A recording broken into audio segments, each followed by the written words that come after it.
Guys, do you think that the purpose of life is simply to work to buy things that are made in China or Asia or made to you by wealthy people to sell to you?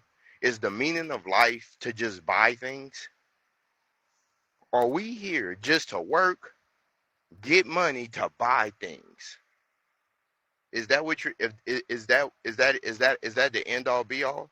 And then if you can't buy those things, now you feel bad. Now you don't even feel human.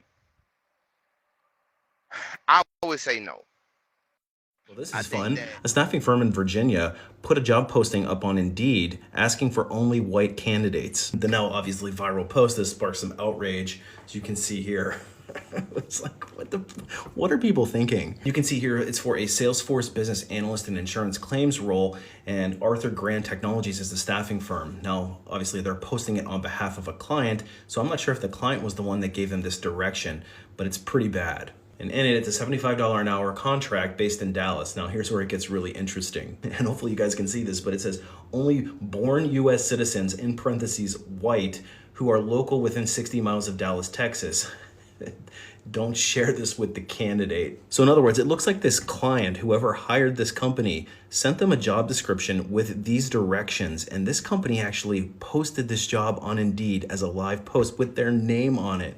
Now, as one might expect, it's gone completely viral. People are absolutely blowing this company's socials up to the point where they've not only deleted the posting, but they've actually deleted their website and all of their social media accounts. And that's before they came up with the excuse of, oh, it was a junior recruiter who didn't double check the posting. They've since been fired. And then that quickly morphed into, oh, it was actually an employee that went rogue and posted this without us knowing about it. Nonetheless, the damage has absolutely been done on this company, and I'm wondering if this is going to sink them. And I think what's most shocking of all is that there's actually companies out there who still have this mindset that they're going to discriminate so blatantly. But then it begs the question of if this company actually fills this role as somebody who's not a diversity candidate, how is that going to be perceived? I wonder how many diversity candidates would actually follow through with an application for a company like that. But needless to say, this one job posting has probably put a company out of business. Isn't that interesting? This stuff is absolutely unbelievable. You can't make this up.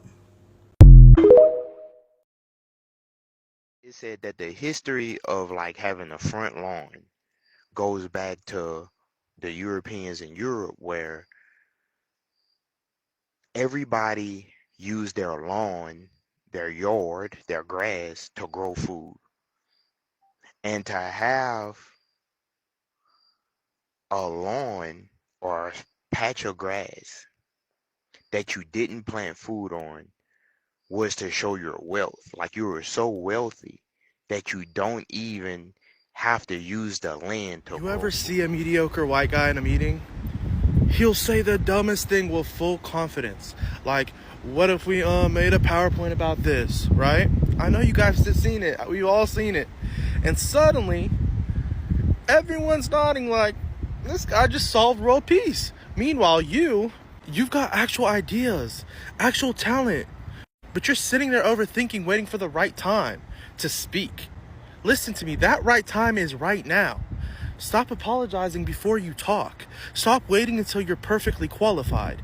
Stop downplaying yourself. You see these dudes applying for jobs they have no business getting. You need to be on that level of delusion, right? This goes out to my future daughter. If there's one thing I'm going to teach her, it's this. Walk into every room like you own it. Speak like your ideas matter. Because the world doesn't hand confidence to women. You have to take it. Sorry for the wind. If the purpose of going to college is to graduate and get a job, but there's no jobs here, and most of the jobs are being shipped overseas, then what's the point of going to university? I'm gonna repeat that. If the point of getting an education is to get a job or start a business, but mainly people go to college to get jobs, right? But the jobs, the mega billionaires are creating jobs overseas instead of in the United States. What is the point of going to college and getting in debt if there's no jobs here? I'm going to repeat that. Why would you go to college, get student loans? Now it's different from my generation. Like if you're 30, 35, 40, Okay, it's a little bit different for us. We grew up in a different era. 15 years ago, now things we're in a situation, guys, where Americans, young Americans, are in a position where things are literally unaffordable for us. And a lot of us are prideful. We don't want to talk about this, but I think I'm going to talk about it. Things are unaffordable for us, you guys. Like, I don't know how else to say it. Like, imagine growing up and you see older people with multiple cars, multiple homes. Um, you can see where getting a high school education, entering the workforce, getting a college degree, getting a trade, going to the military, starting a business, working for a business, investing even where those things paid off for a large cohort of the older people. And when I would say older, I would say anyone that's 50 and older. After the recent school shooting in Minnesota, of which there will be many, many more to come, I'm sure that every Republican in Congress and propaganda networks like Fox News were hoping and praying that it was an undocumented immigrant that perpetrated the crime. This way they could help push Trump's agenda about how bad undocumented immigrants are. So I had to look up how many school shootings have been perpetrated by undocumented immigrants. And guess what? 0. None. So then I looked further. Well, surely an undocumented immigrant had to be involved in a mass shooting, a major mass shooting in America. Guess how many? 0. And that's according to the Associated Press and the Violence Project. So when you hear Republicans and propaganda networks like Fox News and Newsmax try to push this bullshit agenda that these undocumented immigrants, these illegals, are committing all this crime, it's a bunch of shit. Please pass this on so maybe some MAGA folks will wake the fuck up. Be sitting with no money in your pocket because of pride. And I gotta agree with that because if you live in the Western world, or the whole world, honestly, the Europeans colonized the entire world. I repeat, Europeans colonized the entire world. All money is created by them. They control the money until the system changes. So it doesn't matter if you're Asian, Black, Latino, Indios, whatever you identify as. It doesn't matter if you're in the Middle East.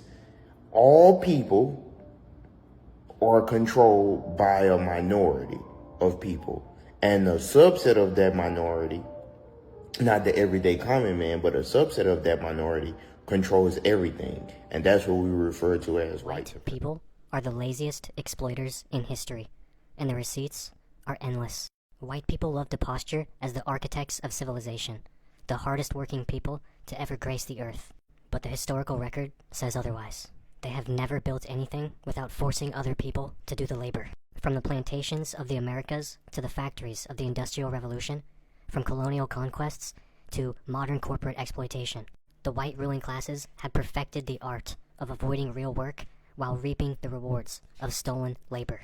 They enslaved millions rather than farming their own land. They looted entire continents rather than develop their own resources. They forced children into dangerous factories while sitting in boardrooms. They built entire economic systems around wage theft and inherited wealth.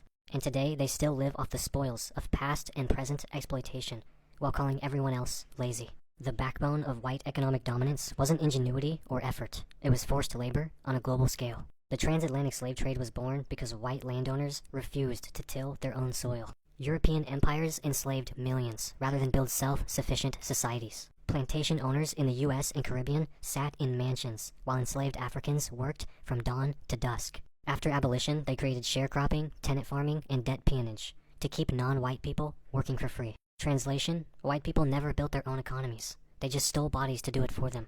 If they were really the world's hardest workers, why did they need millions of enslaved people to do all the labor? It wasn't just labor they avoided. They refused to even create the conditions for labor. They stole land from indigenous peoples rather than develop their own agricultural systems. They plundered Africa, India, and Southeast Asia for raw materials instead of just producing their own. They extracted wealth from colonies while leaving the native people in poverty. They still live off stolen land and resources to this day, while pretending like their wealth comes from hard work. White civilization isn't built on innovation or industriousness. It's built on wholesale theft, followed by smug self-congratulation. When forced labor became less convenient, white elites turned to a whole new class of unpaid workers. Their own children. Factories in 19th century England forced children as young as 5 into 16-hour shifts. Coal mines sent white children through tunnels while their fathers drank in pubs. U.S. textile mills worked children to the bone because paying adults was too expensive. White elites lounged in drawing rooms while their own children hacked up soot in mills. If they were such hard workers, why did they need to enslave children to keep their industries running? Slavery and child labor wasn't enough. White business owners then created an entire economic system to keep avoiding work. They paid starvation wages while raking in profits. They passed anti-union laws so workers could not demand fair pay. They relied on immigrant labor, such as Chinese, Mexican, and Caribbean, instead of working hard themselves. They offshored modern labor to the global south, while sitting in air-conditioned offices. And the scam continues. They call themselves job creators while hoarding wealth. They whine about immigrants taking jobs they refuse to do. They pretend finance is hard work, while laborers break their back to survive. White economies aren't built on sweat and toil. They're built on avoiding actual work while leeching off of the working class. After centuries of exploitation, white elites don't even bother to pretend working anymore. They inherited land and businesses built on slave labor. They use nepotism to secure wealth while demanding others pull themselves up by their bootstraps. They take credit for building businesses that their grandfathers stole. They retire early while calling minimum wage workers lazy. They work from home while demanding service workers commute for $12 an hour. They vacation in stolen wealth while mocking the poor for wanting basic housing. They flip houses instead of contributing to their communities. They act like trading stocks is a job while calling actual labor unskilled. If white people built their own wealth, why does so much of it come from inheritance, exploitation, and stolen land? The truth is in the history books, but white people would rather avoid reading those too. Cope. A lot of Americans are living paycheck to paycheck. According to Forbes, most Americans have less than $1,000 worth of emergency funds. I repeat, most Americans are struggling financially, and according to Forbes, most Americans have less than $1,000 in emergency funds. That means if they had $1,000 emergency, they would not have the money to solve the problem. Okay, a lot of young Americans are struggling with student loans. In order to get a job, a lot of Americans that are 30, 35, even people that's in their 40s, and even the youngsters that's just leaving college have, around anywhere between $30,000 or more in student loan. Begin to be all that you should be if you don't know what you want. I know what I want, so that makes it easier for me. But do you know what you want? Now, once you realize what it is you want, understand that you might not be able to get it. Now, that's just me being realistic. I wouldn't be me if I didn't tell you that. But it's not for me to decide if your dream or your goal is too big. That's up to you. You don't have to have this all at once. Start on your first $500 if that's where we at with it. Don't trip. Don't be embarrassed. Listen, don't let shame stop you from coming up. If you got to start with $500, start with $500. I see you, baby. Then once you go from $500, get to 1,000. When you get to 1,000, get to 1,500. When you get to 1,500, stack to 2K. If you get to 2K from zero, that's a 200% increase. You went from nothing to something. Okay. I know I'm gonna get a lot of hate over this, and I really don't give a fuck. But the point is, I've been doing construction work pretty much my entire adult life, over 20 years, 21, 22 years now. Right now on this job I'm on, right now, there are about 5 of us white guys out here. There's probably 2 or 3 black guys, and the rest are Latinos. And I say the rest being 100 to 125 guys. Now I've been on this job for 6 months, and that's been about the average. I wished all these guys would get their citizenship and do things legal, but the point is that they haven't. But if you send all these guys back across the border, everybody says, oh, they're going to raise the wages and all the white guys are going to get these jobs. Bullshit. Like, I don't know what fucking sandcastle you got your head shoved in, or whose ass you got your head shoved in, but no, they're not. I've watched the Americans completely quit working. People my age and younger don't work. They don't, and especially ain't gonna do a physical job. So all you people saying, oh, they're gonna increase the wage, and all these thousands and thousands of white guys are gonna get these jobs. Like, are you? Have you done lost your fucking mind? I mean, come on. What's gonna happen is people like me are gonna be sitting at the house because there ain't even enough people to put a crew together to be able to fucking work. Fuck, man, this country and government, everybody just went to fucking shit, man. Damn, y'all keep working, baby. When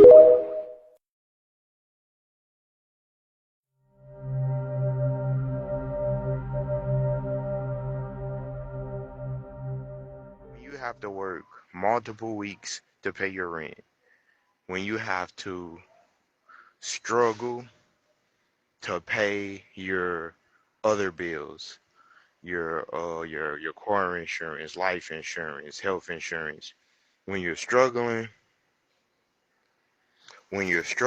to make ends meet, and after you pay your bills, you have nothing less, nothing left. That's struggling, guys. That's not how you supposed to live. And a lot of Americans are living just like that.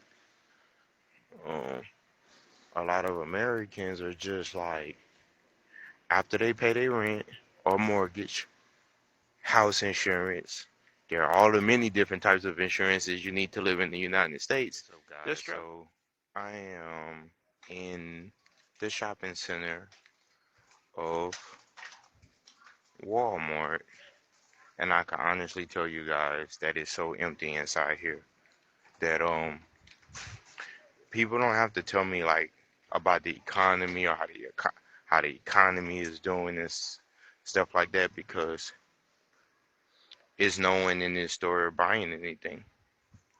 So I'm in Houston, Texas, and when I tell you that